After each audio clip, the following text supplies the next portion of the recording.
Ladies and gentlemen, a very warm welcome to the live lounge this Monday, Bank Holiday Monday. Hope you've had a great day. I'm Phill Bars, joined by Jack Gobby Garwood, and today Lee Boyce, because Jarlath isn't allowed out to play. That thumbprint has got rather big, Gob, and he can't come and join us tonight. Yeah, bless him. No, he's all right. He did warn us in advance a couple of weeks ago that he couldn't make tonight. So, adequate replacement, a man that spent the majority of his time in Milton Keynes last week. Mr. Boyce, nice to see, mate. You're wearing something a bit viewer-friendly compared to your wardrobe last week. I had a feeling that was going to come up at some point, Dob, and I'm surprised that even after Jar giving you 2 weeks' notice, you're letting him off that easy. It doesn't matter what notice. If the thumbprint's there, the thumbprint's there, mate. Notice shouldn't matter. Change man, and change man, me. Nah, not having that. Welcome along, everyone. Come and say hello in the chat room. Get your questions in nice and early. We're going to spend the next 2 hours talking absolute darting nonsense that no one will agree with, but we'll have a good time doing it anyway. Lots to catch up on. Premier League to look back on. Week in darts. Big 6 weeks coming up for the 128 tour card holders, and of course your questions. But let's start, gentlemen. The Premier League. And there is only one place to start. Forget the winner. How good was it to have 5 days of fans in arenas causing absolute bedlam? Guess this is where we come straight to you, Lee, because you were one of those fans causing absolute bedlam.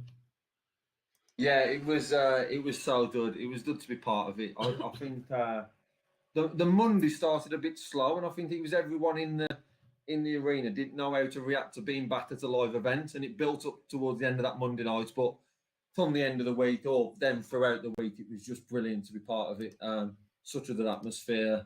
The Thursday was probably the highlight for me from an atmosphere point of view, but it was so good to be part in the midst and be part of the noise that was created across those 5 nights. And God, we saw what a difference it made to the players. There was an energy on stage again from them all. Yeah, there was. Even the players that we suspected wouldn't cope very well with that crowd being back. It just seemed to lift that extra couple of percent aesthetically. I'm not even sure we can say statistically that the crowd backs that up, but aesthetically, there just seemed to be that little bit more in some of the performances that perhaps we wouldn't have seen from the players in the first 3 blocks. Yeah, completely agree. And like Boise said, the first game was weird because everyone had forgotten when to cheer, when to celebrate. But however, by the end, it was like back to normal. We had every time the music hit, people were dancing and that again. It was just a joy to watch and something that I don't think anyone will ever take for granted again. No, I agree. We've seen that line a lot over the last couple of days. I just think as well, the Premier League traditionally is there are very, very casual darts fans that attend that event because of the size of the crowd and the way that it is marketed to darts fans. It's a night out. It's a rolling, travelling circus of entertainment and a night on the beer, basically, to the majority of people that attend in this country. When you first announced that fans are allowed back, that first night, people that are going to clamour to go back to that event are what I'd class as your more traditional darts fans who are there to actually see the darts action that thrive on being in that arena. They're not normally the ones that make the noise.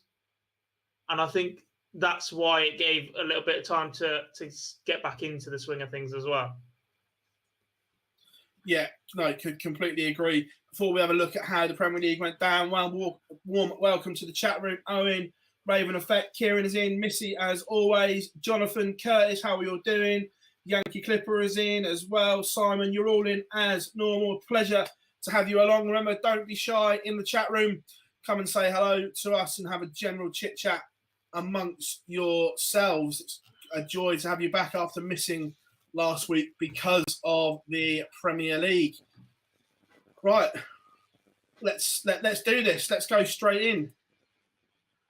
Night 13, and the very first game, Gob, because he's your boy, we'll talk about this. This was the nightmare result that we didn't want to happen, because effectively Gary Anderson's Premier League was done after one game of the restart. Yeah, and to be honest, it's a bit hard to take if you are a Gary Anderson fan, because he didn't do a lot wrong and he's been trounced 8-1. I mean, the headline stat from this, I think, will tell you that Gary Anderson was 1 from 8 on the doubles. 6 of those 7 misses were out the bullseye, because that was what he's reduced to every single time. But the one time Johnny does miss, Gary's not sat on a finish to come and punish him. Johnny was ridiculous. He took out everything on his throw. It was incredibly James Wade-like, in just snuffing every single chance that you could possibly offer your opponent. And like you said, it didn't guarantee it, but it effectively put Gary out. There was absolutely no room for error then for the rest of the week. You've got to go perfect, and it was just a little bit too much for the Flying Scotsman to try and sneak into the Premier League from there. Yeah, then number 2, this was the result, or the game, that was going to have a huge bearing on the top 4, Lee. And if I'm being honest, that scoreline flattered Dimitri a bit. Jose was probably better than what that scoreline suggests. Yeah, Jose had opportunities. I think it was maybe at 7-3, 7-4 to let it finish at that point. It should have been a wider win for Jose. Dimi wasn't done at all on that night, but it was things to come as well. We've seen from that one as well as we did with the first result. It was things to come for the rest of that week. And one thing we've seen was disappointing from Dimi to be where he was, top of the lead after night 8, and then this was the carry on from sort of 9 night onwards of that dip in form. Yeah, we'll touch on Dimi shortly. We'll do it after the end of this, because I've got a few bits on it. I've been critical of Dimitri, but I'm going to stick up for him a little bit here. But then Nathan Aspinall trouncing Michael van Gerwen 8-3, and at the time, this result made the race for top spot interesting, Gob. Yeah, it did, especially with the result that came previous as well. Dimi dropped off just that little bit. I'll be completely honest, after block 3, I don't think we saw this result coming either. We seemed to think that Van Gerwen had turned a corner, was back, because of how well he performed in that block 3, and that Nathan had struggled a little bit. But that was the game that sort of reignited the charge for top spot for Nathan, and he was superb. And then the last one, James Wade. Again, this done James Wade beaten 8-4 by Peter Wright. But more interesting, Gob, is it a surprise? Peter Wright turns up with the World Championship darts over 4 days and probably plays the best stuff he's played in about a year. Absolutely not a surprise. The one thing we've all been clamouring for the entire Premier League campaign. We said how Peter Wright could be the spoiler in this, and he played his part over the 4 nights. James slow to get out the blocks a little bit, perhaps, but he sat at that level, and Wright just sat at that level just above him. Superb from Snakeboy.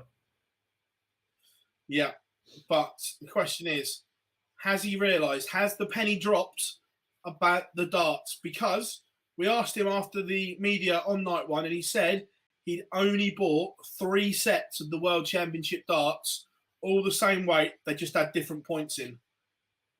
That's a start. I think so. And even the flight and stem setup, he sort of started heading back towards as outright world champion setup that he had, with the graphite shaft and the almost molded flight, like a little Dimplex pattern on it to start with. You think about the colour on that a little bit. The points that he ended up with on the final night were the closest to the ones that he threw in that World Championship final of the entire week. He started off with some slightly longer that looked like something out of a Kyle Anderson unicorn dart. And then he almost ended up with like a CD grip or just a plain black ring grip towards the end of the week. I thought his grouping got better as the 4 nights went on. Left himself a little bit too much to do, and I think he was already out of it by the time that final game against Van Gerwen came around. But yeah, he was 4 days practice against some of the best players in the world. with the next event being the match play. Not a bad run for Peter, right? And he's a contender for that already now. Completely agree. Then from there, night 14, Lee, did the Asp undo all the good work the night before, drawing 7-7 with Wade? Yeah, it was a massive opportunity with Aspinall. With Wade losing the night before, that was Wade's Premier League done. And I think prior to this week, when we was talking, we were saying that Peter Wright could be a spoiler. I think James Wade then went into that position with the first night here to let that draw against Aspinall as a win there, then put him in a brilliant position, obviously following from the 9-13. So it was a missed opportunity and a not a great performance from the Asp. And Wade doing Wade things. Yeah. Do we think Nathan maybe got a little nervous at that point where that 25 grand winner's bonus was in sight and in his hands at that point? Yeah, definitely. I think it was showing. It was showing in that performance certainly. And like it says, you don't want to be coming up against Wade when you are showing those, because if there is nerves and there's opportunities, Wade is going to take them. That's what Wade's best at. Even though Wade had nothing to play for in regards to getting into that top four, you don't want to leave him opportunities, and Wade certainly took them that night. Match number 2, Jose de Souza booked his place in the final four with an 8-5 victory over Johnny Clayton. Goldman. Good game, this one. Yeah, solid. And I don't want to sit here and say I told you so, but this is one of the things I absolutely got right from about 6 weeks ago. Jose would wrap it up. He'd be solid. He had a very, very tough run-in, and he got it done after just 2 nights of this 4-night run-in. He was superb. Absolutely. I'm so surprised, solid. Dog. I cannot bang on about 13 minutes just how good Jose de Souza is. To be fair, mate, I would have done it on the last pod, but I fell asleep while we were recording it. No, I didn't. I had tech problems. No messages come through at all. I'd be sat here waxing lyrical about him instead. Everybody would have already heard this. He was magnificent. All right, Johnny dropped off at the wrong moment, just a 91 average, but Jose was superb. Yeah. Jennifer, we'll come to your question in the chat room in a minute. There's a couple of reasons why they don't, but we'll answer that after night 14 for you. And then match number 3, the white flag was up. Gary Anderson, 8-4 against MVG. And again, Anderson just throwing with a little bit of freedom. Wasn't at his brilliant best, but MVG re-established top spot. Go. Yeah, he did. Like you said, Gary was virtually done after the night before. I think for this block of 4, he effectively became Rob Cross from pre-elimination. Very, very solid, very, very steady, but probably lacking that killer instinct to get over the line against any of these guys. It's a good sign. It's a very good sign if you're a Gary Anderson fan. I don't think the practice and the commitment that he promised that we keep banging on about after such an explosive World Championships has quite materialised. But at the same time, the fact that he is still competing with these top guys, there are signs where he's ridiculously good. He got trounced by Johnny Clayton 8-1, but I actually think the action in that match was better than some of the matches where he averaged 107 and 111 at times a couple of weeks before that. I think the release point was much, much better. And if he's going to keep working on that, keep getting better at that, all that Gary's got left to do is try and pick up a couple more World Championships. He'll dip in and out. He's not going to commit to going to 20 Pro Tours a year. He's not going to the Euro Tours. He's just got to stay and keep competing and pick and choose his schedule like he is. And this is a good sign that actually he's not a million miles away from these top boys who are putting it in, day out. And that's a ridiculous amount of ability the man has. And then we talked about Wright being the spoiler. He really put the cat amongst the pigeons here. He beat Dimitri Vandenberg 8-5, but Dimitri averaged best part of 107 and lost the game, Lee.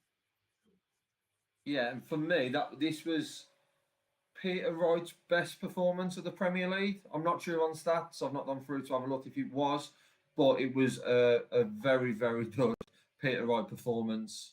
Luckily, it was I was there to witness it, but for me, it looked very good. Back like Dobbs talked about, back with his World Championship darts, and it looked like a very, very confident Peter Wright. And if he's going to continue in that vein, it does put him in a good position for the rest of the year. But it was a very, very standout performance to beat Dimi, who averaged, like I said, just shy of 107. Just showed how good Peter Wright was on night 14. Yeah, before we move on to night 15, Jennifer asks about doing the ball on the stage and not in the players' room. There's a few reasons why they don't and can't. One is we've seen the ball go on for the best part of 5-6 minutes before in the practice room. And the other one is the bookies need to know who's throwing first early so they can price up the relevant markets. If it's done on stage, there's not time for them to do it. I get it, and we've had this conversation a fair bit, but I think if the PDC are going to persist with events where there's not a too clear leg rule, like we saw at times in the last year because of COVID, then we have to see it. And I get how long it takes, and I get that bookmakers that need it, but it can effectively decide the outcome of a match, and we don't get to see it. Even if it's recorded and shown when they get back from the break and you speed it up, or a little clip of it, or this is how it was done, blah, blah, blah, this many times, but you just see that dart going in the bullseye to know just how much of an edge that gives a player. I do think more needs to be made of throwing first in a sport where it matters so much at this level, because it does. Yeah, no, 100%. I agree. It does matter, but I just don't think it'll ever happen personally. No, but that's the main two reasons why it is not done. And then from there, night 15, Johnny Clayton was getting a little twitchy at this point, and Peter Wright was on the verge of the great escape goal. He'd given himself an opportunity by going 3 from 3. I naively tweeted, "It's happening," when this result came in, because I thought he was just playing so well. We spoke about it in the last live lounge before the Premier League that we hoped and expected one of the chasing pack to make a run at it. We thought Gary Anderson has this knack of sneaking in. We looked at the fixtures and the way that the last block finished, and we thought that James Wade had the best opportunity of the 3 players to do it. And we'd literally spent 35 minutes analysing these last 4 and not considered Peter Wright, because he was struggling with the injury, because he hadn't played very well, because he was tinkering with his darts, and he came out absolutely firing. And he's 1 dart away, I think. 1 dart away, because we'll talk about night 16 in a minute, but I think if game 2 on night 15 goes differently, we see a different Peter Wright on night 16. Because there's still a chance. There's still an opportunity to put that cat amongst the pigeons with that final game to come as well. Yeah, the point Dimitri got against James Lee was pivotal for Wright. If Wade wins that one, Wright is banging the hunt for that 4th spot. Yeah, 100%. It's hard to disagree with Dob on that one around what we see from Peter Wright in that final night. This was the one night that I wasn't in the arena, so it was good to be watching it. It was good to be watching it on TV to see what everyone was watching at home. So once you're part of it, you obviously get a different feel for it as if you watch it at home. But it did come across like a very good night in regards to the atmosphere. And from this one, it would have been very interesting to see if going into that night 16, if Peter Wright would have had something on that day. Yeah. Game 3 was very interesting. Nathan Aspinall drew 7-7 with Gary Anderson, but I've never seen Nathan Aspinall so emotional in his media afterwards. He was fuming with himself, and he was like, "I will never make that mistake again." He feels he gifted Gary something in that game before a dart was even thrown. God, I know it's that thing about playing your idol and whatever, but he was fuming. I think that's the issue with Nathan, and I've said this multiple times about him as well. I genuinely believe he thrives off being the underdog, off performing upset. And if you're constantly putting yourself in a position where you're trying to convince yourself you're the underdog because of the stature of your opponent or because of where you're sitting in results or you've had a bad run, you're just constantly up against it and trying to motivate yourself to that extra level that Nathan seems to need to thrive. It's not always going to happen.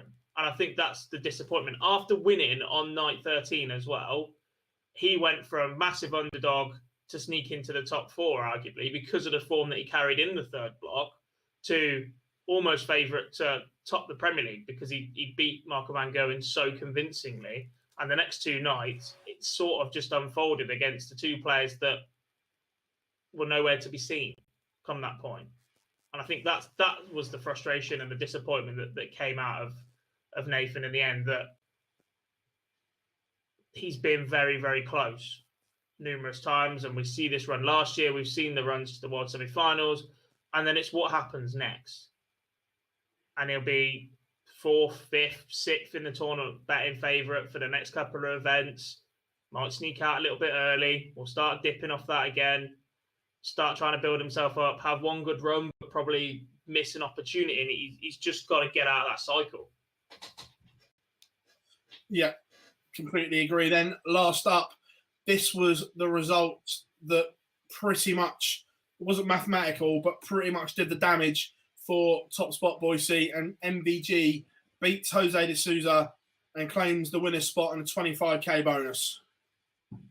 Yeah, it was the one. If Jose wins it, it's a fight between Jose, MVG, and the Aspinall into the final night. The win then changed it and knocked Jose out of that fight. And when we move on to night 16, we see this was the day that won it for him as well. I think for some reason on night 1 with fans back in, it was very strange to see MVG perform as he did. And I think by night 2, he'd found himself being comfortable then with fans back in. Something didn't click on night 1 for MVG. I'm not sure what it was, but just being there and watching it, something didn't click. But night 2, we seemed to click on from there and then pushed on throughout the week. And this was another one. He felt comfortable, looked comfortable on stage and got the job done in the end, and then Jose to wrap all up. I'll tell you what it was. He got booed. And I don't think he was expecting it. And I don't think it was vicious. I think it was a little bit pantomime. But with the absence of Gerwen Price, the fans in attendance wanted to stir things up a little bit. They've just had this for the last 3 years now, arguably, where on every night they've always tried to find the pantomime villain of the piece. And it just turns out that they've picked Van Gerwen for this. It's not the first time we've seen a crowd turn against him either, because he's been so successful. You look at the reception he got in Blackpool against Phill Taylor. That was very, very difficult as an atmosphere to go in and perform as a player. And I think that just knocked him a little bit because he was so set, so comfortable. Then Aspinall gets out early as well, and he doesn't have that crowd to help him respond. And I think that was what set him off. But he settled in all right by the end of the week. Yeah, definitely. Moving on to night 16. It was all on the line here. We'll talk about the first game first of all, and this was the race to see who could potentially get home first before the last game. This game had absolutely nothing on it. Both of them through carefree, and you could see that. But it was James Wade with an 8-6 winner over Gary Anderson and Gob. The car was certainly running for Ando. Yeah, I mean, look, he's still chucked at 100 average, 8-6. These two have had disappointing campaigns by their own standards. And I think if you look at their campaigns, you can identify a block in 4 blocks where if you could give it back and they could go again, they take it off you, because that's where it sort of changed. And then they leave themselves a little bit too much come block 4. Wade's block 3 was very, very difficult, and he started slowly. Gary, similar. They'd bite your hand off for another attempt at one of those blocks just to go again, just to motivate themselves. Look, they still perform pretty well. I still expect probably both of them to be in the competition next year. Gary puts bombs on seats if he has half a decent run at anything this year. He'll be there. James won the UK Open. They'll be there. Well, They'll pretend. They'll prepare better. Let me stop you there, James. James said his year. No. No. We will riot. But you know what I'm saying? I think considering how last minute James came in and such a slow start to his campaign in that first 5 nights as well, 4 nights, whatever it was, I think he did pretty well to still genuinely have that little bit of an outside chance. Couple of results that could have gone either way. That block 3 was absolutely brutal for him because he played unbelievable and picked up 1 point.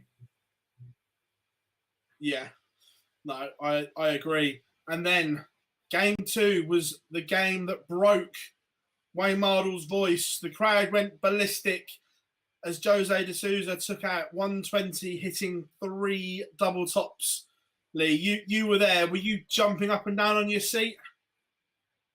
Yeah, I'm a Jose fan, and I loved it. I'm not sure if I enjoyed that more or the 171 than 80 tops in about lead 9, maybe. That was something special. And then to wrap it up with a 149. It was a special Jose performance. It was a carefree Jose performance because obviously the night before he couldn't then win the lead. The only difference here was he could finish above Aspen at the throw in the semi-finals. But the pressure was all on Aspen. Jose come out, broke the 180 record. It was just an all-round very good. Very good is probably understating the performance. It was a top-class Jose performance for me. And just back on the previous game, I'm not sure James Wade is guaranteed to be in the Premier League next year. Anyway, on the Jose one, it was a quality game. And to break the 180 record as well, and I know he pushed on further with that in the finals night, summed up a good Premier League campaign before going into finals night for Jose. Then Peter Wright, Michael Van Gogh, and at this point had absolutely nothing on it whatsoever. And you could see that the pair were laughing and joking on stage with each other, which doesn't happen very often, Gob. No, not with these two. They're fierce rivals when it comes down to it, that we've seen and we've known firsthand. But like I said, there wasn't a lot on it, and that just allowed him to just go up and have a chuck, really. 94 and 100 average is nothing to be shy of, 8-6. But like I said, I think if Dimmy hadn't hit that ball for the 130 on night 15, we see a different Peter Wright. There's still that opportunity, but it's effectively gone at that point because of the way that last game, being Dimmy Clayton, just falls. It was over. Don't get me wrong, it would have taken a big swing either way. You'd need to take a big lump out of Michael Van Gerwen in terms of leg difference and hope that I think Dimmy won by a certain margin, but not big enough to then overtake.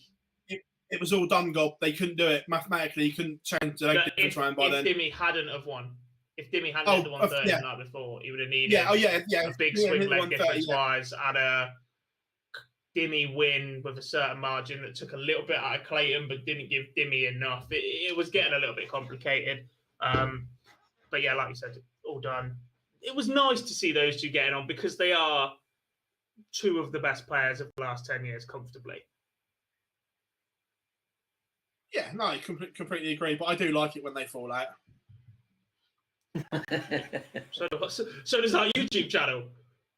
And then last up, they saved the best till last. It was all on the line in this game. Winner takes all. Dimitri Vandenberg against the ferret, Johnny Clayton, Boise. And when it mattered, never, ever, ever underestimate a ferret because he was sensational. Considering the way the other 3 nights had gone, to pull that out the bag under that pressure, stones. Massive stones. I think that was it 111 average on his throw. Johnny Clayton had they've broken once, 111 average, finished on 103.92 for the day. Breaks Dimmy once and never looked like being broken at all. I think Dimmy had 1 lead when he had an opportunity to break back, and only had 1 dart at ball maybe. But Johnny was just fantastic on throw throughout the whole game, and yeah, massive stones, as you say. And it was just a drop off of Dimmy. The averages was there for him throughout the league, but the last week just wasn't getting the results. Yeah.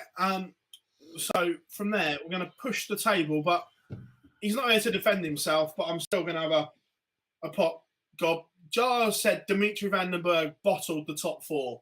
Now that was his words, but I'm not having this. Bottling it is when you fall off a cliff. In this block of four, he's averaged 95, 106, 101, and 100. That is not bottling it, is it? That's just unlucky. One win in 7 is. And I'm sort of on Jar's side here. No wins all week. Jar, yeah, we're looking at that final number, Phill. Look, averages are a guide, a measure of performance, right?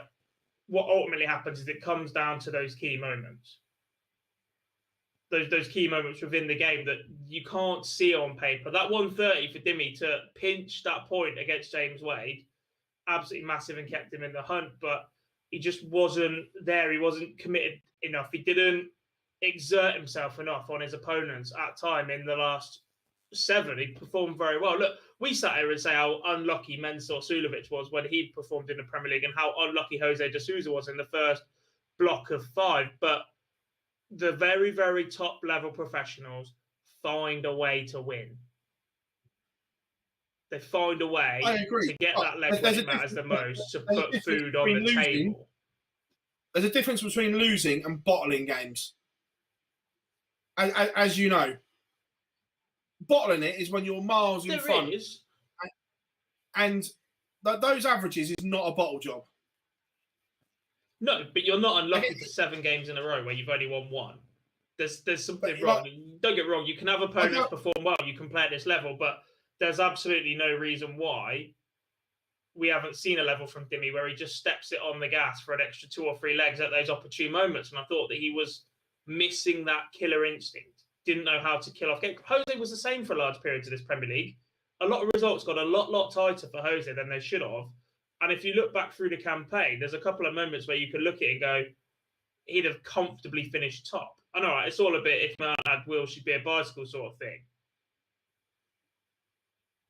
But we can pinpoint those moments as to why Jose finished second and not first. You could go back and look at these Dimmy performances and see the legs where he just switches off, or the legs where he has a good scoring leg but doesn't get anywhere near the darts. It's striking on your opponent's throw. Something that James Wade has become very, very good at. He's very, very solid on his own throw without being spectacular. And then will take the opportunity when you hand him one on your own throw. Looking at the table, is that the closest Premier League we've had, arguably ever, but certainly in a long, long time, Boise?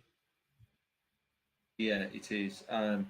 We had the possibility going into night 15 where there was still 3 people who could fight it out for 4th.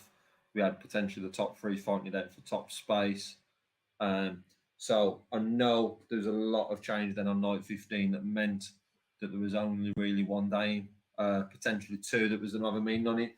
But with 2 nights left, there was still 6 players fighting for them top 4 positions, and like I said, 3 of them fighting for the top position. So it was very close, and one of the closest that I can think of in recent times. And then we have a semi-final lineup. It was Jose de Souza against Nathan Aspinall, Michael Van Gerwen against Johnny Clayton. PDC got them around the wrong way, telling Lou off. First game up, and it was the Ferret who came out on top, beating Michael Van Gerwen. Those last 2 legs from Johnny Clayton, Gob, nothing short of world class. To break MVG in 11 and then hold in the manner that he did, that shows how good Johnny Clayton has become over the last 6 months. Yeah, it does. Ridiculous good. If it's anybody that has got a bit more stage presence about him, we're waxing lyrical about that for months to come. Johnny Clayton is a very, very talented darts player, and he has been on a superb run since he picked up that World Cup trophy with Gerwen Price last year and played some ridiculously good darts. But I just find him difficult to be passionate about. Does that make sense? Yeah. I find it difficult to be on the edge of my seat when Johnny's performing. I'm not sure if that's the action, the throw, the reactions, what. I just...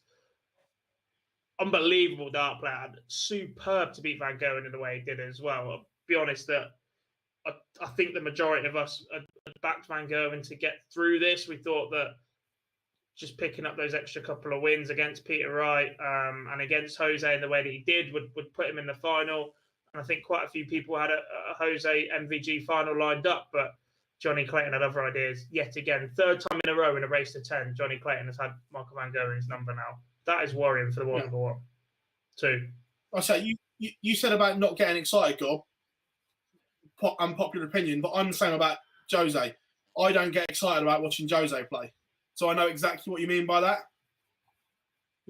I mean, we said this before the start of the Premier League, and the Premier League has massively delivered considering the absence of Gerwen Price, and considering that me, you and Jar sat here when the final 10 was announced. We sat here in our preview show, and we sat here for the first couple of weeks as well and said that some of these players aesthetically aren't ones that are easy to get excited about. They're not a Michael Smith that will fly around the board and ping a 170 while the cameraman's still chasing. They're not a Dave Chisnell who's going to fire in 180s for fun and then snatch his dart all over the place. They're not the established players that we've grown up with, know their little differences and their actions and all that sort of thing. But I think this field have massively delivered, and it's difficult that I'm sat here criticising, but at the same time, it's just the way that I like to watch darts. Then from there, who would play the ferret in the final? It was Jose, the Portuguese man of scores, 10-9 over Nathan Aspinall. The Asp struggling with a little bit of a back problem on the night, but held it together to produce a good game, Lee, and this went down to the wire. Yeah, we did go down to the wire. However, I always felt watching it that Jose was in control of it. And then the only time really when I was thinking that Asp might have him is when he hit, was it a 164 to leave 145? Jose was sat on, was on 195. Then Jose put in the 171 to leave double 12. But even going into that last leg, I was confident that Jose would see it through. There was just something about Asp, and if you mentioned there that he had issues with his back, there's just something about Asp that I'd seen the rest of the week where there was that confidence, where he didn't seem to have it as much or wasn't as pumped up as he was in the other ones. And if he should, then that would show that's why. But it went all the way, and that 171 was the turning point for Jose, because it gave him 3 darts to win it instead of potentially just setting himself up on a 2 or 3 darter. But it was a very, very good day to tee up then what was the final. Speaking of the final, spoiler alert, we all know what happened. This man, the ferret, Johnny Clayton, added his name to a very prestigious list of names as the Premier League champion. 11-5 over Jose de Souza. And Gob, he was in control of this game from the off.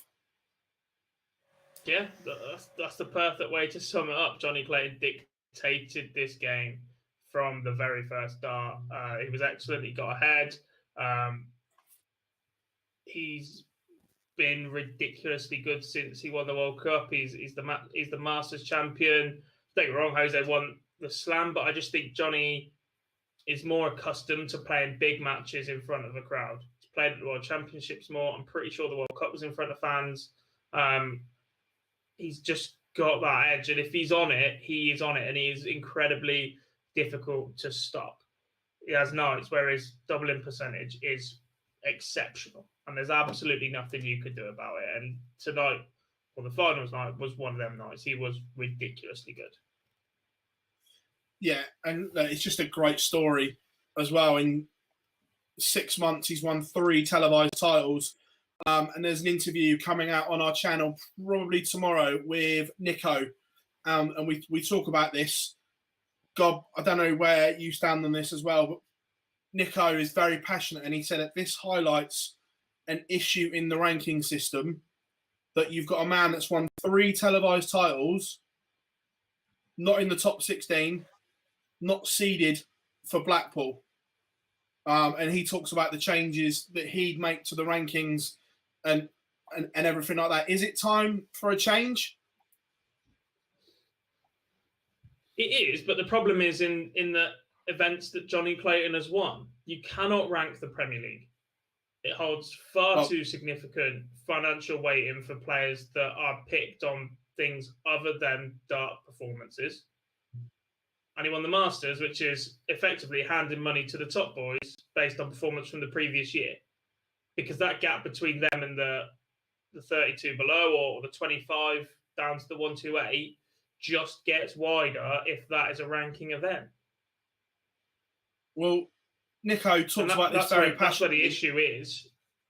He goes away from a money ranking to a points ranking, so you do rank everything.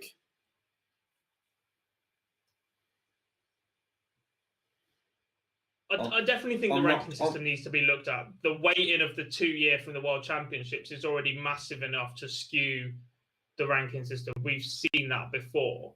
But I'm just not sure how, with so many events that are traditionally non-ranking or are exhibition, and there are different criteria for being part of it, rather than just playing good darts at an event previous, which is effectively what the ranking list is.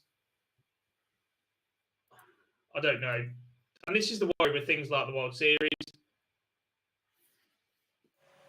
What is the ultimate end game for the World Series? How long is that a tool? How long is that you're rolling out the top players to new markets? Because at some point that effect is going to wear off on people. What do you then replace that with in the calendar? The Grand Slam's going to go a little bit stale unless you get some sort of amateur participation in, because it effectively then just becomes another long leg play event. The calendar, don't get me wrong, we've said this a lot. The PDC have done fantastic work, and look, some of the situations are completely out of their hand. But in the next 18 months, they need something a little bit revolutionary to spice it up, to make sure that every event carries some sort of significance. Yeah, no, I agree. And I agree with Nico that I think there has to be a way of these tournaments having some effect on the rankings. Because right now, there's no way that man on screen is the 17th best player in the world. Lee. But that's where he sits because of the criteria. I see that. However, it's moving to a point system. It's just how do you move to a point system inside the Premier League? Because it's not fair that you may have a system where you're pitting, you've got your 10 so-called best players in the world, but Johnny Clayton's won it, who's 17th in the world, and someone like Michael Smith, who's 7th, hasn't been given the opportunity to participate in that. James Wade, who is number 4th, wouldn't have been in it if it wasn't for Derwin Price. So for that to be a system where they bring that into certain tournaments, they've got to look at how they put them players into that tournament for the Premier League, because to then have players who are not in that top 10. There's an easy way of doing that, like in golf with the race of the FedEx Cup. At the start of the year, you pick 10, 12, 15, however many events you want. These events are the race for the Premier League. They don't have to all be televised. You can do a couple of Euro tours, nominate said Pro Tours, as well as the TV events.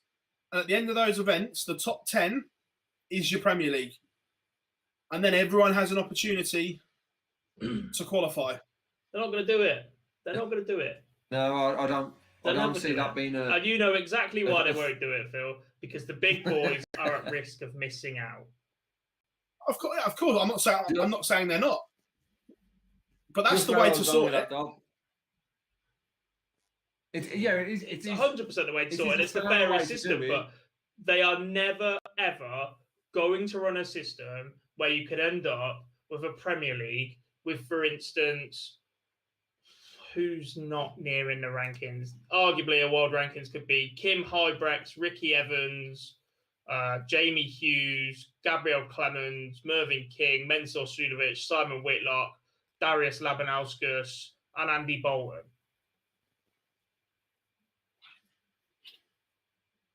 If you've qualified for it, same as the FedEx. The big boys miss out on the FedEx Cup in golf. And Jar's in the chat room saying it can't happen. Believe me that there are talks planned with the PDPA and the PDC. Not saying it will happen, but it's certainly being looked at. So, look, I'm not surprised it's not being looked at, but the powers that be that want the Premier League where it is at the minute, it is worth too much to them commercially because of the sponsorship, because of the fact it will be back to weekly next year. Is it the most seen darting event of the year? It's got to be close. Probably. The number of days that it runs over and the casual fans that drop onto it. Maybe the world's just. It's certainly second because the number of days. But certainly in the top two, your top boys aren't really going to miss the World Championship unless they've got injury problems, and then they can fight from there. Don't know, mate. I wouldn't want to be in that position, but the problem is that they've done a fantastic job. The PDC have done a ridiculously good job of growing the sport and all the tools that they've used to get there. Things like the World Series, things like the Premier League. But in doing so, they've dug themselves a bit of a hole in that they have a large proportion of the tour not counting towards rankings, used to boost the game, pushing the players to go there with high financial rewards rather than anything that sits on their ranking, because that's how you motivate players to go and keep doing it. And at some point, that balance has to be recorrected to it's a meritocracy. Everybody can be in that situation. It's an interesting talking point. Before we move on, there's some in the chat room. All absolutely superb. Poldrick, how are we all doing? G's Adventures, Noel Colour and the Werewolf is in. See you in a few weeks, I believe, mate. Hope everyone is good. Tommy, Missy, Mark, all in there as always. Keep them coming. We'll go back through the chat room to make sure we get all the questions as they come nearer the end. We'll go on to this one from here. Now the Premier League is done. All eyes are on the Winter Gardens, and it is now a huge 6 weeks for the 128. There are 8 events to get themselves a place in the match play. 2 blocks of 4, Lee, will decide the fate. And there's a few players that haven't played much recently. The ones that didn't go to Germany, that aren't in the Premier League, could be a bit rusty. And of course, we will have the returning world champion and world number 1 to this block of Pro Tours in Milton Keynes. Yeah, there's two parts of the Super Series where it's been the players like Derwin Price, who haven't played for such a long time and didn't travel, but need to get ready to go and challenge to win the match play. And then you've got the second part of it, which is the race for the match play, where I would probably say that amount that we've spoken about before, being around 22 and a half, has probably moved up to close to the 25 mark to guarantee your spot into match play, which makes it a lot more interesting with the 8 events that we've got. And there's certainly a few names who are outside at the moment who need to put in the good performances. One that's certainly standing out looking at is someone like Whitlock, who's 19 in the world, very unlikely I'd guess to break into that top 16. To do that, he'd have to put in a performance that get him into the order of merit anyway. And a man we speak about quite a lot in Barney is on 14.25, but one of those is with a win. And what Barney will be seeing that times, and there's other names in there. So it's going to be a very, very exciting 8 days for the 2 parts of that, I think. God, someone like Joe Cullen that 2 months ago was in amazing form, but we haven't seen him. So big time for these players to get their game prepped and right before the World Match Play. Yeah, bang on, mate. I think this is when we know if the new guard, if you like, are here to stay because they haven't played in the Premier League, because they've been out of action so long, because your top guys, barring Gerwen, Price, have been involved in the Premier League and given that opportunity to play competitive darts over the last couple of weeks. They'd sort of been pushed out on the Pro Tours. We were seeing that new guard coming through. Okay, that includes Souza, but that includes Joe Cullen. Is this the time that Price and Wright and Van Gerwen go back in and stamp their foot and their authority on it? Or are we genuinely going to keep seeing multiple different winners on the Pro Tour that continue to change the landscape of the top 16 for the next 9 months?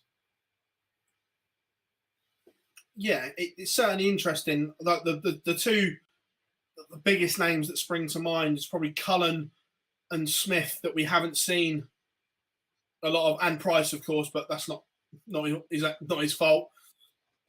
Do we think everyone will play in these Pro Tours, or do you think that some may skip the first block and use the second block? The only ones likely to do that is your Gary Anderson. Yeah, Sorry, is it only a small number I'd expect to miss the first. I would expect a lot of them to use this. When you think about it, what, 6 weeks away? It's only 2 events in 6 weeks. There's nothing else for them to sort of play in. So maybe someone like Ando, but I don't see many of us missing that first one. And certainly not the second. Yeah. No, completely agree. So a huge 6 weeks. And we will be doing our Super Series live stream through both parts of the Super Series. So we will have you covered all day so you know exactly how everything is going down. We're going to look through a week, 10 days in darts. First of all, we'll come to one that's close to us. The phase 2 of the Online Darts Live League was announced. Champions Week added every 5th week, Gob, with a huge amount of prize money for amateur players to play for. Can't knock it, mate. Cannot knock it at all. Absolutely loving that we've got this available to bring to people day in, day out. And it just keeps going up a level. The difference between week 1 when we recommissioned this in the first block of 8 to what we're doing now with the referees being allowed in the venue. Paul Nicholson, Chris Mason have been superb on the commentary. The standard of play now that the guys are playing for serious cash, better than the Challenge Tour at times, is just going up and up and up. And it just continues to get better. And I almost wish I was good enough to play. I didn't have a job because I'd be down there doing something. If you get into Champions Week, you can potentially win 5K, Lee. That's 2 Challenge Tours and a final that you'd have to do.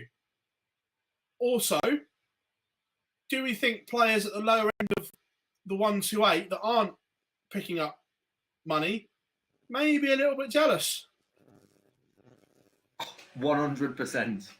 100%. I think seeing it as well. How good it's been, first of all. The standard has been very good week on week from the first set to now moving into this. And there's certainly some players who I'm sure are very jealous that they're seeing this happening and the money that's being put into it. And they're seeing this as an opportunity missed when you think of what you can earn on here. And yes, they'll have the Pro Tours coming up. But when you draw in the likes of MVG and Derwin Price in round 1, you're not going to earn much when you Online Darts lead and you can go on and challenge and push on and earn the money that they're earning there. So, yeah, there is certainly quite a few at that bottom end who would be very jealous.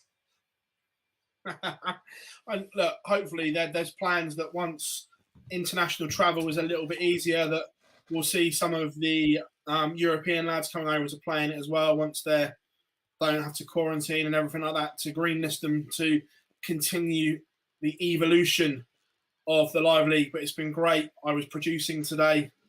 It's good fun. Also, last week, I have to excuse the size of this one. I couldn't stretch it much more because it would look awful But big news Can't blame from Lewis for Mad. this one. No, big news from Mad again. Gob dropped last week. Yeah, the Mad World Championships is here, and let's be honest. Last time we were sat here, we got into a bit of debate on the future of amateur darts in the UK and around the rest of the world. A big move from Mad without disclosing a lot, but it secures their date. It puts them on the calendar. They've got deadlines to work towards now. The event being there with that to work to just allows them to go to potential broadcasters or sponsors and that sort of thing, and just putting that flag in the sand, if you like, means that they're here, they're committed, they're staying, and they've got something to deliver now. Yeah, we touched on it earlier, and I was chatting to the guys today because obviously the belt system is still going to stay, but they're going to tweak it slightly. I don't want to give too much away because it'll come out in time, but it's quite a nice little tweak, which then opens up avenues for other potential stream broadcasting events, which will be quite cool when it all works. Also chatting to Steve Bram, lots of new areas and territories are getting involved in Mad as well. A lot of people said, would it be UK based? The answer is no. Would it be European based? The answer is no. There's big movements being made with this Mad concept, Lee. And it can only be a positive. Like I says, now we've got a date in for this. There's something to look forward to in regards to the World Championships. I like the timing of it as well. I think it actually works better being before the PDC Worlds and being the week or so before that starts. So it can only be positive news that's coming out of that. I'm looking forward to, seeing more with the belts and fighting for and the news that's going to come out regarding that. So it can only be positive, and it's the starting steps of what Mad can do, and hopefully we'll see it grow and grow and grow. Just touching on what you said there, and we'll go to Gob on this one about the date. It is very clever because beforehand you go from the Players' Championships and there's 2 weeks of hype before the PDC Worlds. Putting it beforehand and not after is very, very good. Also, the fact that they've nailed their colours to the mast and there's a date in the diary, we know there'll be a WDF World Championship at some point once their ranking events are back up and running. This leaves them in a tricky situation where to put this, because we've got the Mad Worlds at the beginning of December, the PDC mid to beginning of January, and the seniors at the end of January. There's not a lot of calendar room for the WDF to manoeuvre this at the moment.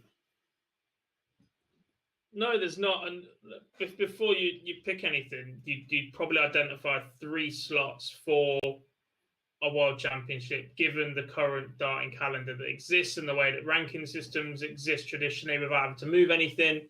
Because the more you move these, the more you then have to start your ranking system from a certain date and build it up. And actually, given that these organizations are going to need an entire year to run their ranking system, to put a date in like this, to get in before this would mean that system has to be up, running and everything fine in advance. So September, October, November time.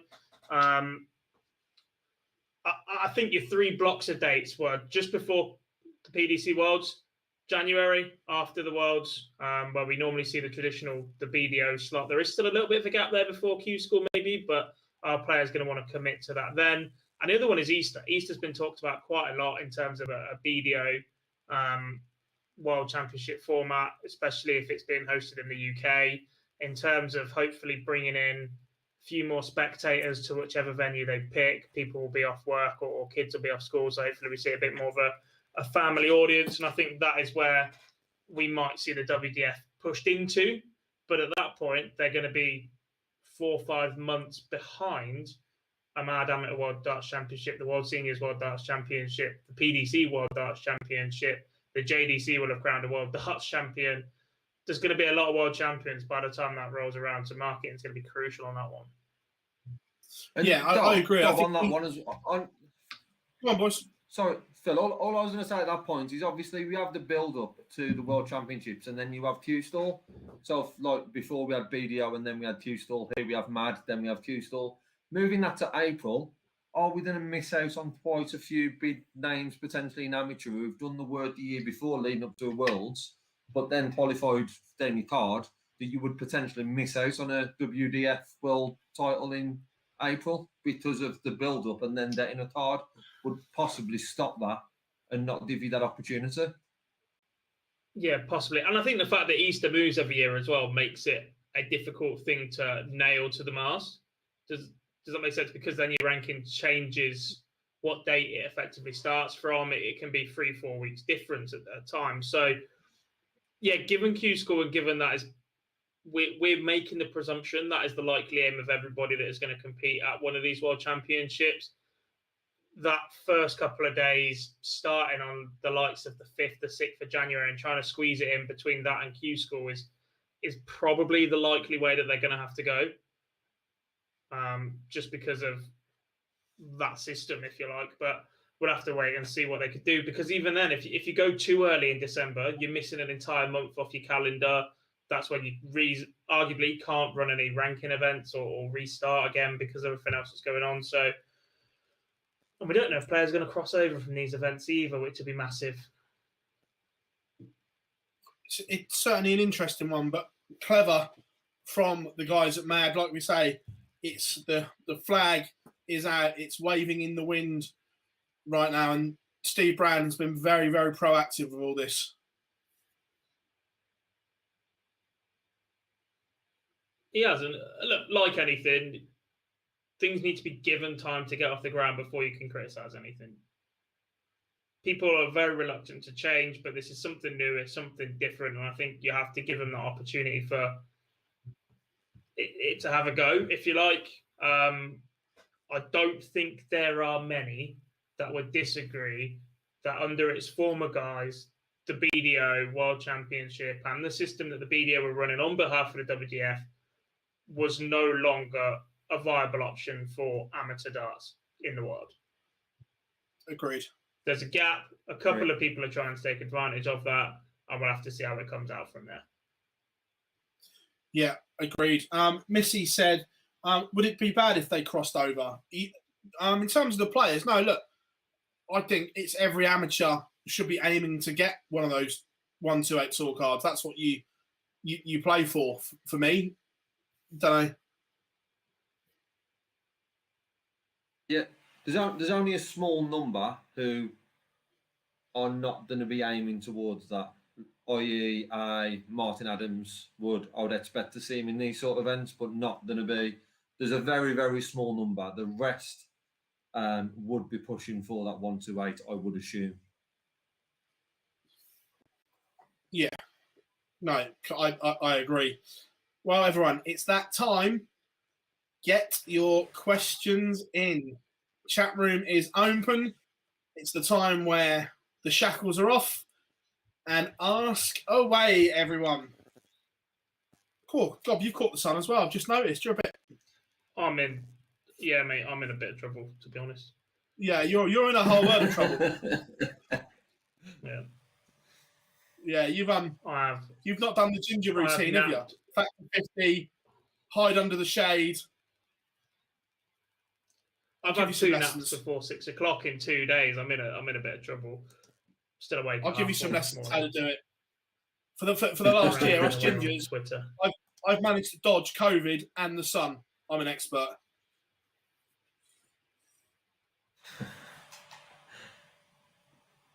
But get your questions in then, everyone. Whilst they all filter through, we'll go back through the chat room, see which ones we've missed, because you guys have all been absolutely top draw today, as always. Oh, here's one, Gob. Do you think we could ever see, because we know Eddie loves expansion and everything like that, 256 tour card holders in the future? I don't know. It depends. If anything, I could see the field shrinking. To push to 256, there has to be enough there to make it viable. And we've already had discussions in the last year, people that went into Q school, the likes of Robert Marjanovic, for example, who wasn't prepared to suddenly become a full-time professional dart player. Seen it in snooker as well, when they qualify, pick up their Q school, which is going on at the minute. And come the end of the week, they've got to find 10 grand in hotel fees and entrance fees for the next 3 events that they just haven't got and aren't ready for. And expanding means that there has to be enough prize money within the system, realistically, for these players to commit full-time to being dart players. And that would mean that the prize money for a Pro Tour has to go up. The money that you dish out for that opening round has to go up. That's a big, big increase. If you suddenly got twice the field and you're paying out at round 2, like realistically, you have to. You could possibly see the return of entry fees, but I think the PDPA and that move went down pretty well with everybody previously. I just don't see how you finance it unless the sport goes absolutely massive. But we spoke about this before, how it's missing a blue chip sponsor, someone that isn't a betting company or an alcohol or even a McCoy's, to be honest. They're big names, but they're not global. They're not top 20 companies. They're not in the Mercedes. world chucking their name on it. They're not Mercedes. They're not an SAP. They're not a McDonald's. They're not Coca-Cola, who have just got ridiculous amount of monies and could change the face of the entire sport if they so wished. Yeah, no, look, it's a great point. Jonathan says, which 9 data would you have rather happened? Taylor v. Cross or Lim versus Anderson? Oh, easy for me. Lim. Yeah, full house. Yeah. Lim. Yeah. Raven Effect, who's the favourite for the match play now? The odds aren't up, but MVG will always be favourite because the bookies won't take the risk on being hammered. Last year, remember when he was 3-1 to win the UK Open for about 3 hours? They got absolutely crucified. So the MVG will always be favourite or minimum joint favourite because they won't take the risk. And I'm not sure that would have dropped after this week because obviously he didn't win it, but the 4 nights he didn't do a lot wrong, let's be honest. He didn't come out the blocks first night, but then after that he produced some good stuff that puts him in good stead. So he's certainly going to be favourite, and I don't think, if anything, they'd have dropped, knocked on player from last week, I think. No, I completely agree. Malcolm says, will Paul Nicholson ever get his tour card back? Chatting to him, had a real good sit down with him. He's hopeful that the surgery he's having will correct the issues, and he still wants one more go at it. He still thinks he can do it. He doesn't want his career to end as a player the way it did. So, look, if the surgery works, I could see him doing it. I don't know about you, boys. It'd certainly be great to have him back on the tour. Whether he does or not, because we just see it then as difficult each year to that the number of people who are entering, but it would certainly be good to have him back on. It would, but we've just sat here and spoke about the possible future opportunities from the amateur side. For someone like Paul and Mark Webster and some of the bigger names that have been there and done it, to pick up your tour card to then effectively do a tour of Britain's large leisure centres, or to appear in events where you could appear on TV, pick up serious prize money, be a world champion in a certain right. I'm not sure PDC tour card holder for those players is the most appealing. Unless they genuinely believe they could be top 16, top 32 player in the world. Nico's hoping to play in some of the mad events towards the back end of the year if the elbow now is all good. So that'll be good. Where are we? Is Jose the new fan favourite from Yankee Clipper? I'd say he's got a fan base. Is he the ultimate fan favourite? Not yet for me. from being in the arena on last week, I'm a Jose fan, but he certainly wasn't fan favourite, even though we got to the final. There was Nathan Aspinall throughout the week who had a massive support. Johnny Clayton, it seemed like the party was in Cardiff with how loud. There was even part of seeing people chant Wales with an England flag wrapped around them, which I found very, very strange. But I think there's other players in there who are higher up on that fan favourite list than Jose. But he has got a backing, just not as big as some of the others. Completely got a backing, but it's going to be hard to overtake people like Peter Wright, who has got an established fan base. That when that walk-on comes on and the dance happens, everyone gets involved, as we saw from Milton Keynes when the dance between the aisles was back.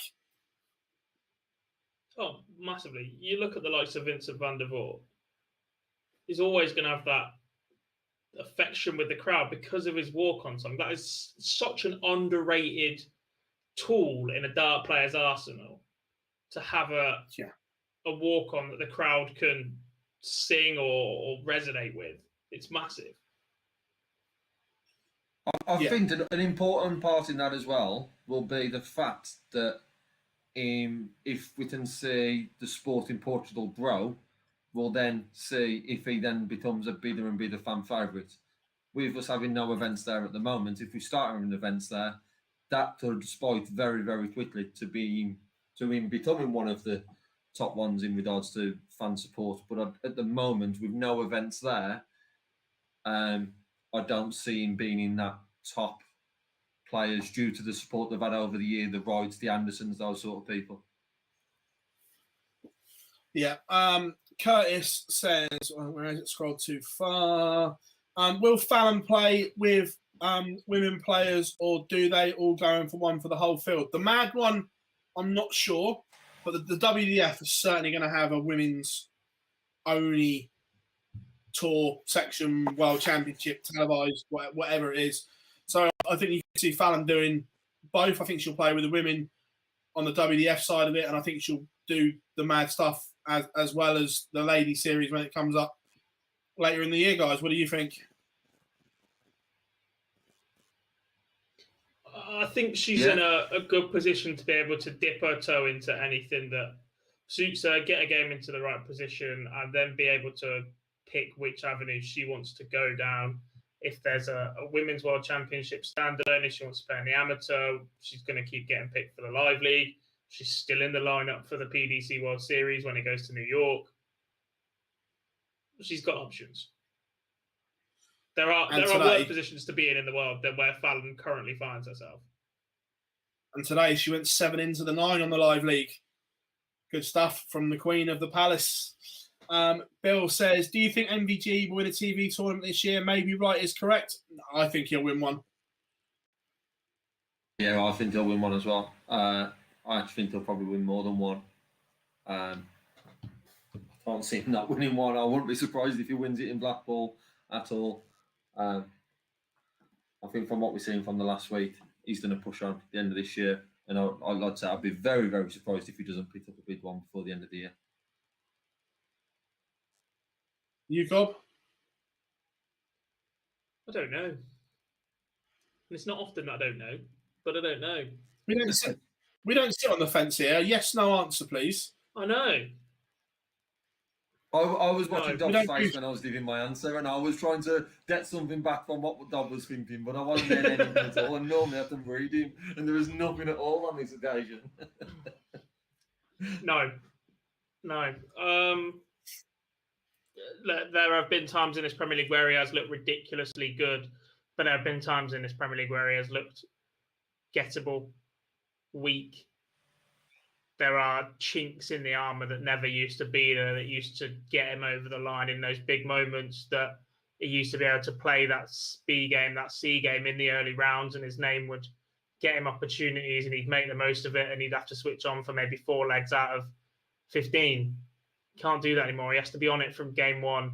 He's got quite a big target on his back now because of who he is, what he's achieved, and the level of performance he's been putting in for the last 6 months. And he just needs to find that extra level of, not even sure it's the action anymore. He just needs to find that extra level of mental strength, stability. We know. I think we know. We can see what he's working on away from the hockey. The reactions to darts going in this week, the roars, the cheers, even from 140s, tons of those big moments. I had this argument on Twitter the other day. Those reactions aren't for the benefit of us watching at home. They're for the benefit of himself to fire himself up, but they're for his opponent as well. That he wants to let know that he's still there. I'll go back to 2012, 13, 14, 15. He was doing it all the time then. It's something that he stopped doing. Mm-hmm. Rob Cross is the same. Look at the lack of reactions we see from Rob Cross now the form has dropped off. Adrian Lewis as well. Adrian Lewis used to do it regularly, swag about on stage. Now you see him react, and it is an act of desperation. It is a roar to let you know he's still in there fighting, not I've got my foot on your head and I'm not letting you go. And that's the difference. You can sense that. You can sense that when you're stood behind the player. You can see why they're reacting. That's why Gerwen Price has been so good at it for the last 18 months, because he's got ahead of people, fired in a 180.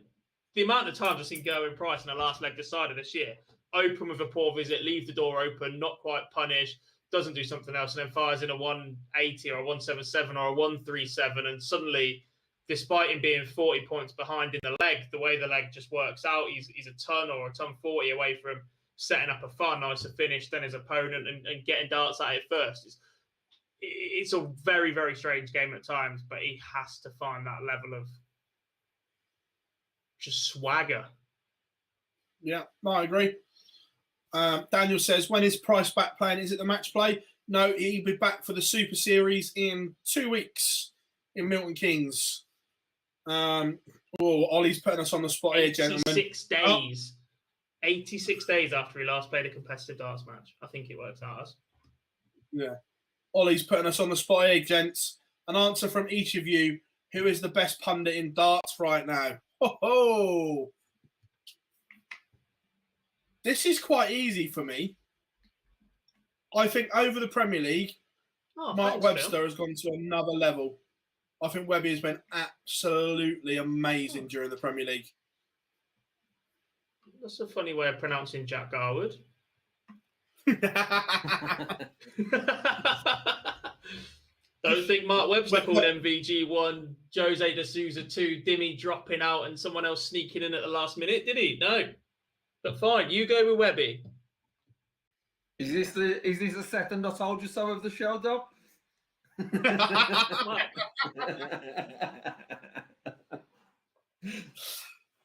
If you've got it, flaunt it. And I've actually got it this time, so I'm going to flaunt it.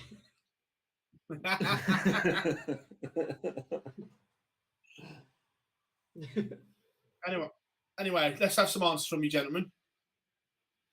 Let's not sit on the fence.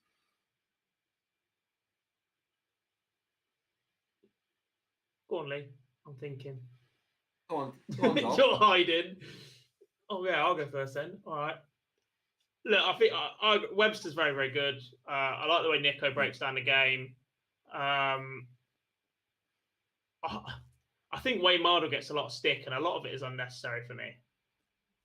He is very, very good at analysing the game in a multitude of different ways. He has got the psychology of players down to a T because he's been there and done it. He is the best analysis of a darting action you've ever seen. It's ridiculous just how easy and how quickly he can spot the smallest difference in a mechanic. And I think that he plays up to a role on Sky that perhaps isn't him, that suits the way that he plays an exhibition or something. But actually, when it comes down to it, if you want genuine, hard-hitting, straight-up, serious analysis, I still think Wayne Mardle's got it in him. Oh, Wayne's still brilliant, but I just think that Webby's gone to another level this Premier League. It is hard to disagree with Webby. I like Mace. I like listening to Mace when he's on the live lead. It's a very difficult job to be able to talk you through a game and the detail of it on your own. And I know he does it. We see him on the ITV4 coverage I'm a big fan of Mace.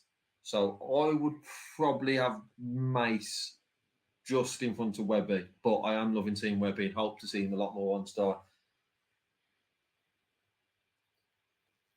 Yeah, no, completely agree. Daniel, Jar's not allowed out to play tonight, mate. Webster's very good. Didn't get his permission slip signed. Yeah, Raven said, Phill, this is the first time you're doing interviews live on with the interviews for Sporty Stuff TV. Yeah, look, it was something last minute that happened, and we sort of like it didn't go great, but we will be doing more of them with the winners and stuff like that. It was a last minute decision that we got away with, but it'll be better.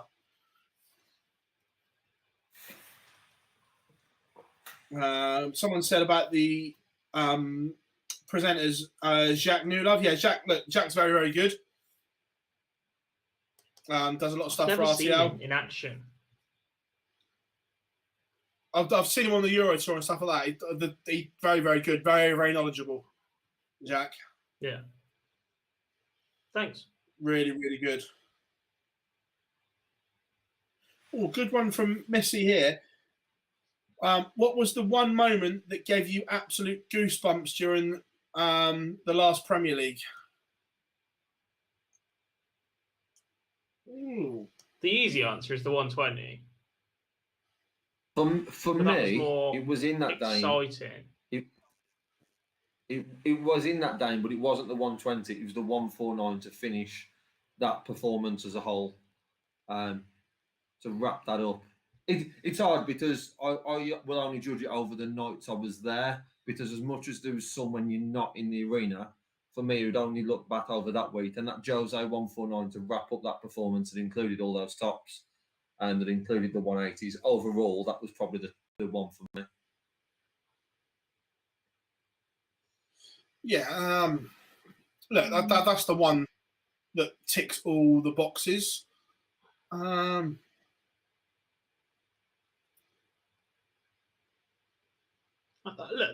the first walk on when the fans are back, that was pretty big. Yeah. That was when you sort of know that. Because I don't want to talk politics, I don't want to get into it, but it's a sign that we're on the right track, etc. And I'm very much of the opinion that we might not necessarily keep progressing at the same rate that we have in terms of easing of restrictions and that sort of thing. But I don't think we'll go backwards. I think this is a level, there's a line drawn in the sand and we will not go back over that. So this is back and here to stay. Yeah, no, good call. Henry is in, says, hi guys, had an awful takeaway, so thanks for cheering me up tonight. Jackie Oakley on ITV4 is amazing. Our pleasure, Henry. Yeah, no, look, Jackie's very, very good at what she does. She's superb. And just out of interest, what takeaway did you have? Name and shame them in the comments.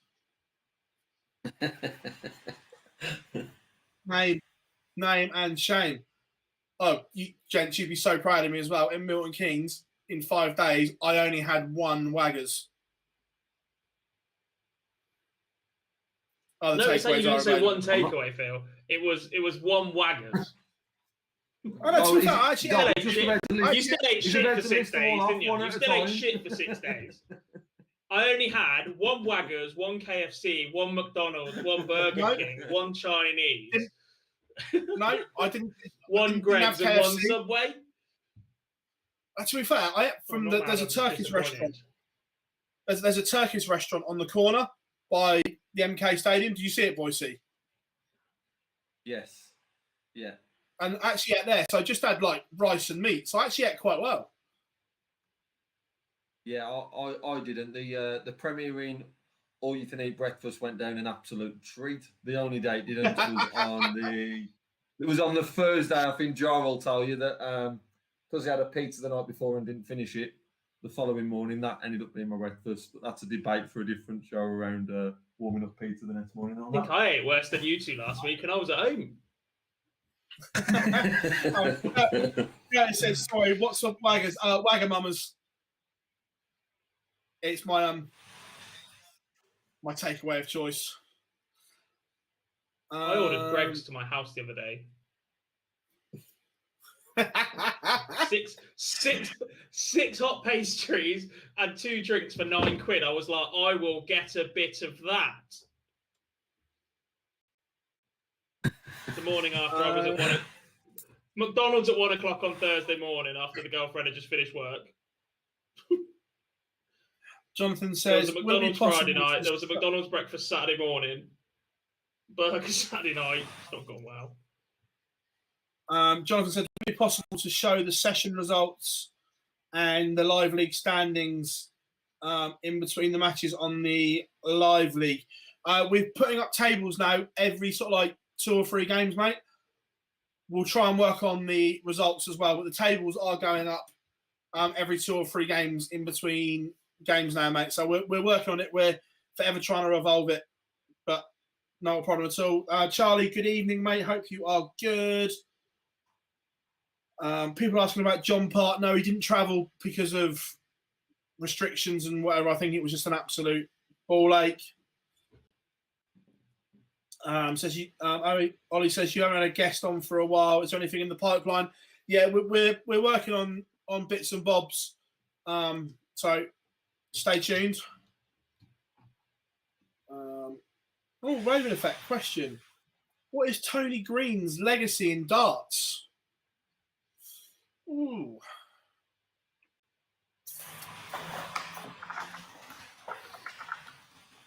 Good question. Yeah. Look, I think back in the day, Tony was very, very good on the BBC and at Lakeside. I think towards the end, he got progressively worse.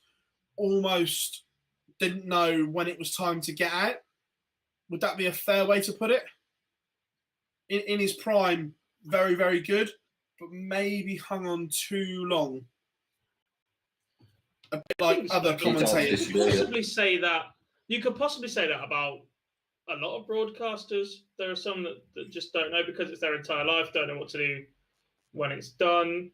I think it's difficult because of the connection he had with Bullseye and how good he was on that, and obviously Jim Bowen was top dog on that, so he doesn't get as much recognition. And you sit and watch old episodes now, and it's not quite PDC calling, which has changed a lot, and it's every dart. But he had a great relationship. I don't think I've ever heard a bad story about Tony Green, which is fantastic. Right. But it's a bit like John Virgo. John Virgo is pretty much known for 2 things now: Pot Black and Where's the Cue Ball Going? Yeah. Yeah, no, agreed. Despite being a very, very good commentator and a half-decent player in his day. So, yeah, I think that Bullseye connection is always going to be something that is associated with Tony Green, and rightly so, because he did a fantastic job of it. To put darts as prime-time TV game show for as long as they did is ridiculous. Cheers, Henry. Everyone, avoid Ocean City Chinese takeaways. Ruin Henry's night. Don't go there. We're not endorsing them. Other Chinese, yep, you're right, Raven. That other Chinese takeaways are available. Daniel says, any news on the Euro Tour yet? News coming soon. Is that probably the best way I can put it? Said that 3 weeks ago, Phil, but it is coming. We promise. We just can't say more. Yeah, but I do have a flight booked. Thanks for the invite. But news coming soon on the Euro Tour. Where else are we? There's some Missy, I'm not going for Happy Meals.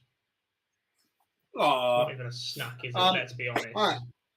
Also, tomorrow, 10 a.m., World Seniors tickets go on sale. Yes. Yes. Gob, you're getting waffle that you didn't prepare. Yeah. Waffle. Waffle. Yeah. This is what happens when I text you and then you announce it. I text you because we haven't spoken about it. We're not talking about it. And then you announce it and then you say, Waffle, why you get it ready instead of getting it ready before you announce it and say, absolute genius. This is what we do here at Online Darts Live Lounge. Just throw him under the bus a little bit. Yeah, we'll get that graphic up in a minute. Jonathan Roberts, who's the greatest women's dart player ever? I think that has to be Trina Gulliver. 10 world championships. Hang on, Phil, hang on. Because Lisa Ashton breaks. This is where I'm going to get you, actually, because you're a Trina on this one, right? I know where you're going. Dom. And I put something in the chat room earlier, which, by the way, you ignored. So I'm going to bring it back to that as well. This is what happens when you tell me to waffle. And you know exactly where this is going. You're Trina on the greatest female darts player of all time because she's won 10 world championships. I don't think it's just the 10. I think it's the fact that what she did for the game in the early stages. She was the one that set the benchmark for me. All I'm hearing is exactly what Phill Taylor did. But you're a Van Gerwen man. Over perhaps Lisa Ashton in the women's game, be it currently TV world record average. I will also revert to type, and Lisa and Fallon's A game is better than we've seen Trina produce. We've seen Trina win a world title when Lisa and Fallon are both participating now. But we've seen a higher standard from Fallon and Lisa than we did Trina. So it's the same principle. Phill will always be the most successful player, but Van Gerwen's the best I've ever seen play, and probably the same with the women. Trina will be the most successful ladies player ever. Those numbers aren't getting touched. If Van Gerwen never wins another TV title again, do you still put him as the greatest player ever? In terms of standard, yes. His higher standard, his higher standard, in my opinion, is better than Phil's. Is it? In my opinion, because the unofficial world record average sits with Kyle Anderson, not Michael Van Gerwen. The head-to-head record is still massively in favour of Phill Taylor, even when you consider Van Gerwen's dominance over Taylor in the Premier League, which is in large parts because Phill decided to sign a lucrative deal with a manufacturer that didn't work out to his benefit for the first 2 years.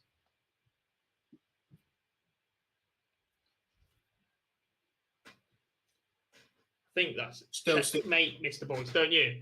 Anyway, let's talk World Seniors because tickets do go on sale tomorrow. And with that, by the way, there was the format announcement as well that sort of slipped.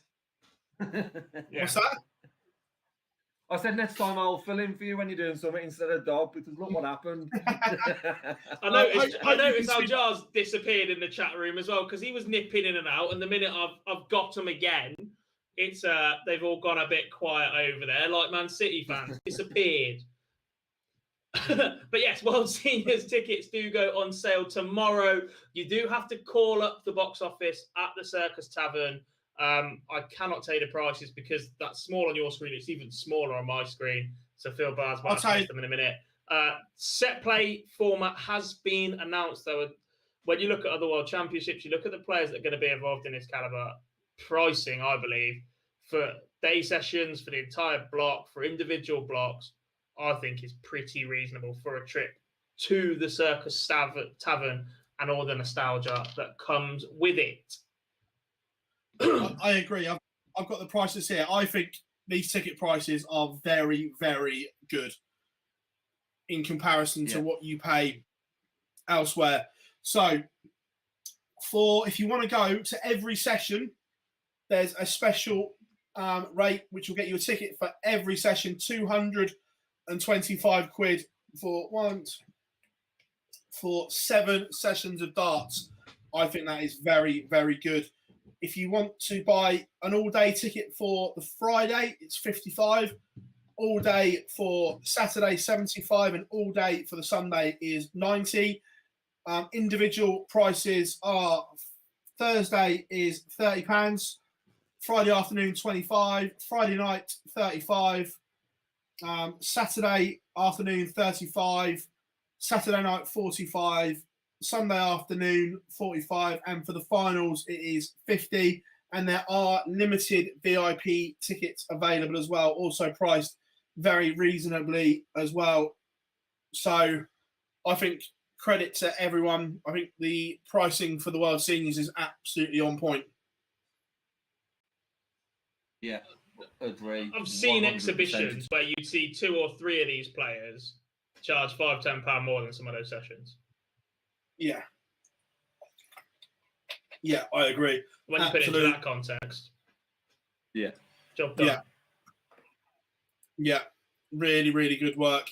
And this will sell out. So 10 o'clock tomorrow morning, they go on sale. Get in there because you don't want to miss out on this. Right, where were we? Tommy says, does Leighton Bennett plan to plan the PDC development tour next year? I don't know, but I would say absolutely he will. I don't know that for a fact, but I can't imagine it not. I would be very, very surprised if he doesn't play the minute he is old enough. Yeah. Yeah, very, very surprised. There will be a lot of eyes on him as well. There will be a lot of eyes on Leighton. Be interesting to see how he settles into that. Yeah. Raven Effect says, did they release the VIP ticket information? VIP ticket information is on dartshop.tv. I haven't looked. Wait a minute. I'll have a look now for you guys as you are. Let's see if it's there. See, working on the fly for you guys.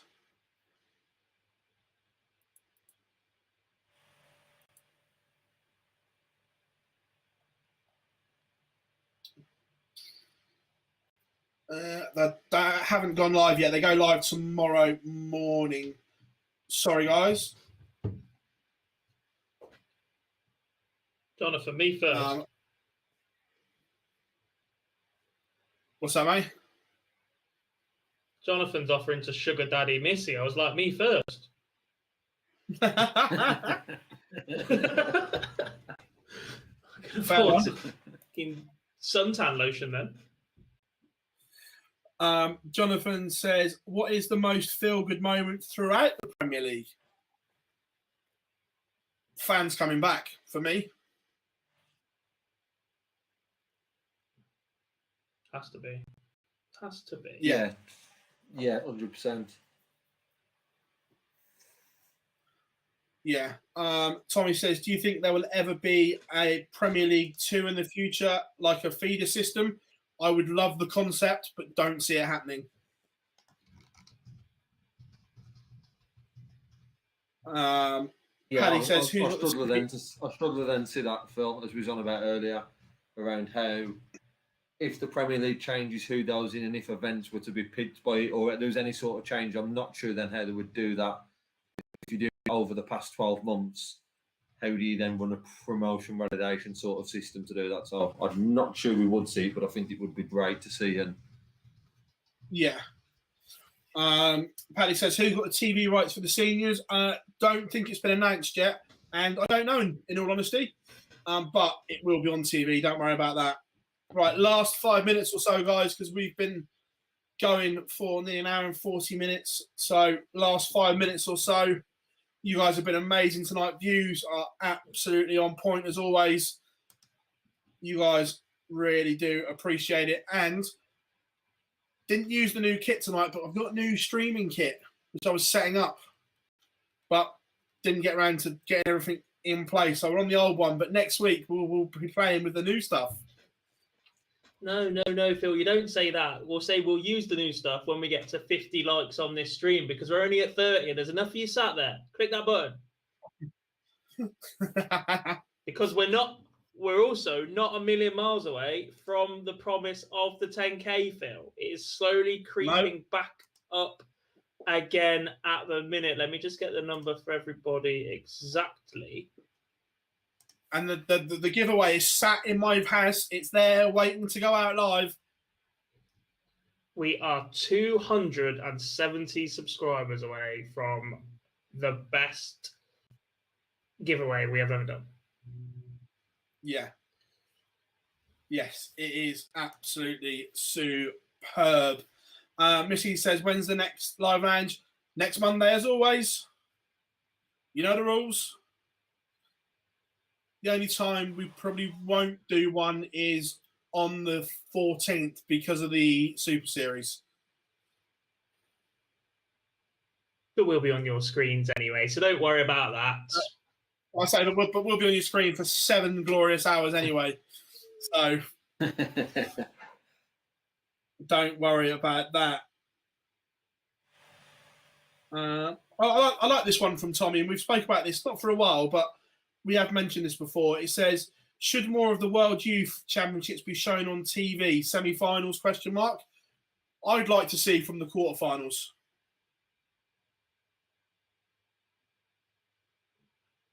Yeah, I'd like to see more. I'd like to see a lot more. Quarterfinals or maybe even 16. I'm not sure when or how you would fit that in with the tournament, but yeah, I'd like to see more, definitely. I think there's room in Minehead to do it. I think you'd have to stream it on PDC TV, not thinking you'd do it on stage 2. But then you're taking crowd away from the last session or the last 2 sessions. Is it possible to stream it in between the 2 sessions on that day from stage 2? And the semis. Maybe. Possibly. It depends on. They already start taking that down at that point, don't they? Logistics. Yeah. That stage is already coming down at that point. Plus, they have to clear the arena between sessions to clean it up, get new signs and stuff up ready for the evening session and whatever. Unless there's an opportunity to do the quarters, semis, maybe it's an event prior, and then you have the final at the players, because you have the running up until the final and a massive gap until that final. So unless they move that to an early event or done it on PDC TV, I think it would certainly be done on the day to have maybe a couple of the streaming boards and PDC then have the quarterfinals shown on there. Yeah. PDC TV from the quarters and the semis being played in Reds would be perfect. Yeah. Yeah, 100%. It can be done. Right. I think that's us just about done for tonight. Absolutely superb. You guys have been an hour and 45 minutes. We've waffled absolute darting nonsense with you all, and we've loved every single minute of it. Of course, before we go, you know what I'm going to ask? Make sure you hit that subscribe button. We are almost there. Turn notifications on. The live league will return tomorrow morning, 9:30, with Chris Mason calling in all the action. I cannot wait. It's been an absolute stellar Monday night. Hope you've had a great bank holiday. I've been Phill Bars, as always, joined by Jack Dobby Garwood. And tonight it was Lee Boy standing in for the under the thumb, Jarlath Theaton, and we're not letting him off at all. We've been Online Darts, and we will see you for next week's live lands. It's been a pleasure, everyone.